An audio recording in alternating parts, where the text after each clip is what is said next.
On est très content de faire cet événement ce soir à Sciences Po, puisque ce qu'on va vous présenter ce soir est une vision du Shift Project sur la manière dont il faudrait que la République, la nôtre, française, s'empare du double problème énergie et climat à l'avenir.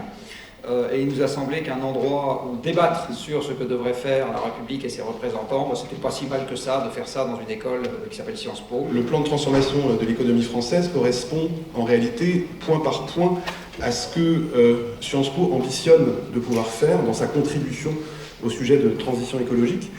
Nous n'avons pas peur des mots, notamment sur la nécessité d'une planification écologique, et ce plan de transformation montre bien la nécessité, au-delà de la morale, au-delà de l'éthique, d'aller vers des sujets de transition économique, notamment en termes d'emploi, pour montrer que même sur le plan de l'emploi, la transition écologique est une nécessité, une richesse, une ambition.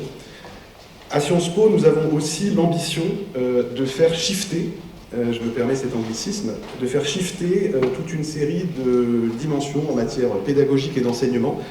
J'ai demandé à ce que soit imposé en première année, dès septembre, 2 fois 12 heures de cours sur la transition écologique. Nous allons faire la même chose au niveau des écoles, de toutes les écoles de Sciences Po, où il y aura une dimension liée à la transition écologique pour l'école urbaine, l'école de droit, l'école de journalisme.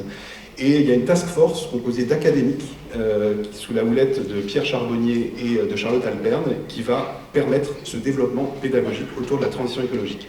On va accueillir aussi une dizaine de post-docs sur le sujet et développer une offre doctorale pour faire en sorte que Sciences Po soit à l'avant-garde de ce sujet. Sciences Po a toujours été à l'avant-garde de toute une série de transformations, que ce soit sur le plan sociétal, économique, juridique, et je souhaite évidemment que Sciences Po soit à l'avant-garde dans ce domaine.